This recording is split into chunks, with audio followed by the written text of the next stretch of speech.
किसान भाइयों, जैसा कि आप जानते ही हो कि भारतीय व्यंजनों में हरी सब्जियों का अपना एक अलग महत्व है और इन हरी सब्जियों में पालक का अलग ही स्थान है। ठंड के दिनों में जहां मक्की की रोटी और सरसों पालक का साग लोगों को खास पसंद आता है, वहीं साल भर पालक पनीर भी लोगों के खाने का स्वाद बढ़ाता है। देश के लगभग सभी भागों में इसकी खेती की जाती है। पालक की खेती के लिए उपयुक्त जलवायु। पालक गर्म और ठंडी जलवायु के अनुकूल है, परंतु गर्म जलवायु में अच्छी पैदावार होती है। पालक में पाले को सहन करने की क्षमता पाई जाती है। अब जानते हैं पालक की उन्नत किस्मों के बारे में। पालक की खेती से अधिकतम उत्पादन के लिए अपने क्षेत्र एवं जलवायु के आधार पर किस्मों का चयन करना चाहिए।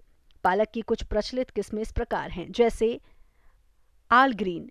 इस किस्म के पत्ते 15 से 20 दिन के अंतराल पर कटाई के लिए तैयार हो जाते हैं और इसकी 6 से 7 कटाई आसानी से की जा सकती है।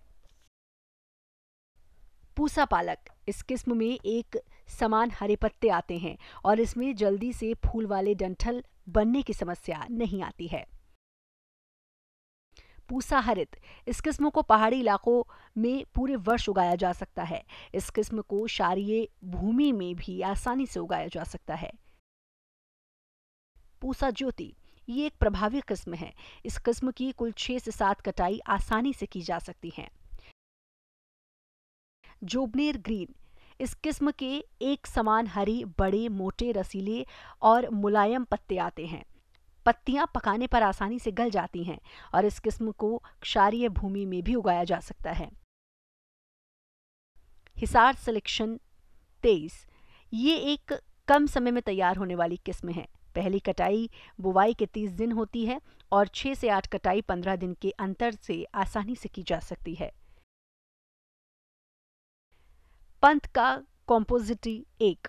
ये एक काफी उपजाऊ किस्म है तथा इसकी पत्तियों पर सर्कोस्पोरा पत्ती धब्बा रोग का प्रकोप कम होता है। भूमि का चयन। जैविक खाद से भरपूर उपजाऊ दोमट मिट्टी पालक की खेती के लिए उपयुक्त होती है। अम्लीय मिट्टी में इसकी वृद्धि धीमी होती है। खेत की तैयारी। बुवाई से पहले खेत की 2 से 3 बार जुलाई करके समतल बना लें और खेत को भुरभुरा करके समतल कर लेना चाहिए। इसकी खेती के लिए 30 किलोग्राम बीज की प्रति हेक्टेयर आवश्यकता होती है। बुवाई से पहले बीज की कार्बेडाजिम या कैप्टान 2 ग्राम प्रति किलोग्राम बीज दर से उपचारित करें। पालक की जून प्रथम सप्ताह से नवंबर अंतिम सप्ताह तक बुवाई करते हैं। इसको छिड़काव विधि या लाइनों में उगाया जाता है। इसके लिए लाइनों से लाइनों की दूरी 25 से 30 सेंटीमीटर और पौधे से पौधे की दूरी 7 से 10 सेंटीमीटर रखनी चाहिए। बुवाई के समय गोबर की सड़ी हुई खाद 20 टन या 8 टन वर्मी कंपोस्ट प्रति हेक्टेयर प्रयोग करें। इसके अलावा 132 किलो यूरिया, 88 किलोग्राम डीएपी और 68 किलोग्राम पोटाश प्रति हेक्टेयर की आवश्यकता होती है। यूरिया की आधी मात्रा फास्फोरस और पोटाश की पूरी मात्रा अंतिम जुताई के समय खेत में दें और यूरिया की शेष मात्रा को 3 भागों में बांटकर प्रत्येक कटाई के बाद फसल में बुरकाव करें।